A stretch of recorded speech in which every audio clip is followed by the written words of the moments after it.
आपण पाहत आहात जनसंवाद लाईव्ह न्यूज, निपक्ष बातम्या, निस्वार्थ भूमिका.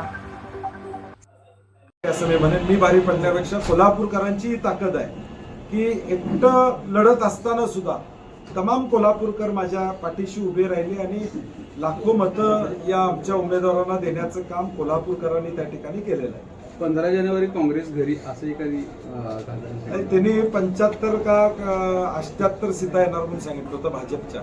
त्या भाजपच्या फक्त 26 सीटा आले, शिंदे सेनेच्या 15-16 आलेत आणि NCPच्या 4 आले. मुळात या निवडणुकीमध्ये तुम्ही सगळे माहिती म्हणून लढला. तुम्ही एकटं लढायचं असतं, मग तुम्हाला कळालं असतं, ज्या त्या पक्षाला त्यांची ताकद कळाली असते. ते एकत्रित लढले, मी एकटा लढलो आणि यात फरक आहे. त्यामुळं आमचं जे यश आलेलं आहे, ठीक आहे, इलेक्ट्रॉलमध्ये बहुमत हे महत्वाचं असतं, परंतु 35 जागांवर पोचणं एकट्यानं हे कोल्हापूरकरांच्या आशीर्वादामुळे मला शक्य झालं. जनसंवाद लाईव्ह न्यूज चॅनलला लाईक करा, शेअर करा आणि सबस्क्राईब करा.